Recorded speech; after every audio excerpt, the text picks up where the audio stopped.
Jumpa lagi di Opini Budiman.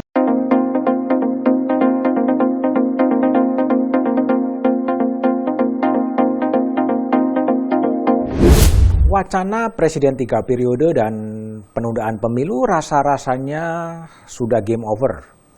Namun, masyarakat sipil tidak boleh gembira, tetap harus waspada untuk mengamati dinamika politik menuju pemilu pada 14 Februari 2024. Jalannya penuh dengan tikungan, penuh dengan jebakan, akibat mungkin saja manuver-manuver dari partai politik yang terus mengupayakan adanya penundaan pemilu.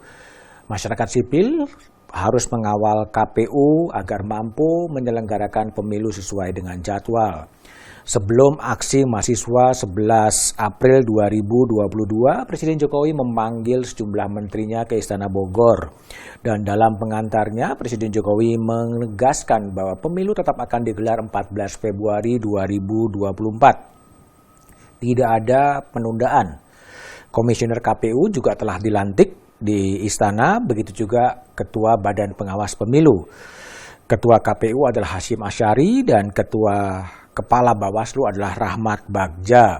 Wacana penundaan pemilu itu sendiri dilontarkan oleh orang-orang dekat Presiden Jokowi seperti Menteri Investasi Bahlil Lahadalia, Menko Maritim dan Investasi Luhut Binsar Panjaitan, serta 3 ketua umum partai politik, Muhaimin Iskandar, Airlangga Hartarto, dan Zulkifli Hasan. Isu yang dilempar oleh para menteri adalah isu-isu yang inkonstitusional yang kemudian memprovokasi gerakan mahasiswa pada 11 April. Namun dalam kenyataannya bukan hanya mahasiswa yang kemudian bergerak, masyarakat sipil entah dari berbagai kelompok mana juga ikut bergerak. Dan akibatnya terjadi kerusuhan di gedung DPR atau di luar gedung DPR yang mengakibatkan terjadinya kekerasan terhadap pegiat media sosial Ade Armando. Ade Armando menjadi sasaran kekerasan, ia dipukuli, ia kemudian dipermalukan dan mendapatkan perlakuan tidak manusiawi. Ade kemudian harus dirawat di rumah sakit. Ade memang selama ini kerap menimbulkan pro kontra atas pendapatnya di masyarakat, tapi cara kekerasan bukanlah cara yang sesuai dengan prinsip hukum dan tidak sesuai dengan prinsip demokrasi.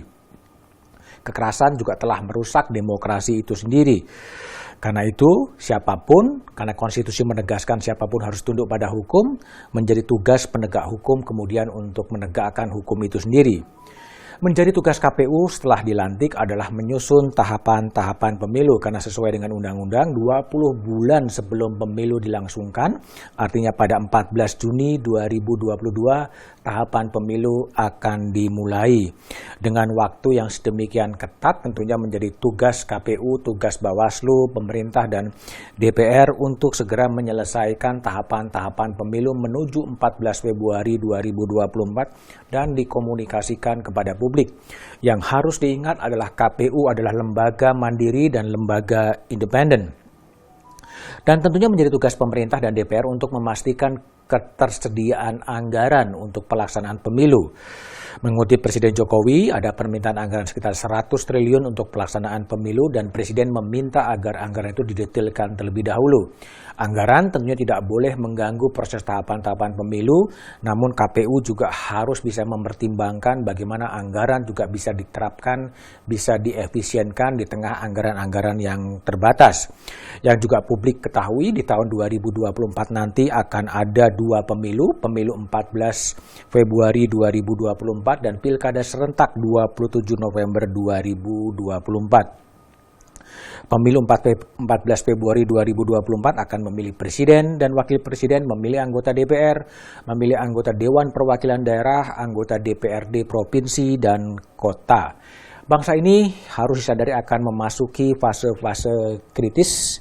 Sejumlah provinsi akan ditinggalkan oleh gubernur-gubernur yang selesai menjabat pada bulan Mei hingga pada akhir tahun 2022. Sejumlah bupati dan wali kota pun kemudian akan kosong. dan baru akan diisi pada 27 November 2024. Situasi itu memang harus dikelola dengan kehati-hatian, harus dikelola dengan kebijakan agar tidak menimbulkan aspek-aspek yang kontraproduktif. Tahapan pemilu harus kemudian dikawal, yang dimulai dengan kick-off tahapan pemilu pada 14 Juni, kemudian dilaksanakan dengan pendaftaran partai politik yang akan dimulai 1 sampai 7 Agustus 2022. Sesuai dengan informasi yang diperoleh dari Kementerian Hukum dan HAM, akan ada 75 partai politik yang akan mendaftar sebagai peserta pemilu di 14 Februari 2024. Kemudian juga pembentukan panitia-panitia pemilu di kecamatan, di PPLN, di PPS, dan penetapan partai politik pada Desember 2022. Banyak sekali pekerjaan-pekerjaan rumah yang harus dihadapi, harus disiapkan oleh KPU menuju 14 Februari 2024, dan juga tentunya proses itu akan berakhir kepada pelantikan presiden baru pada 20 Oktober 2024, dan kemudian 27 November 2024 adalah pilkada serentak untuk mengisi kekosongan hampir separuh republik yang diisi dengan pejabat-pejabat sementara.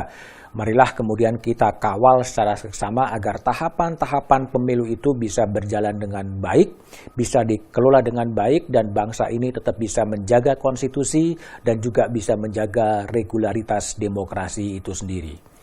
Jumpa lagi di Opini Budiman berikutnya.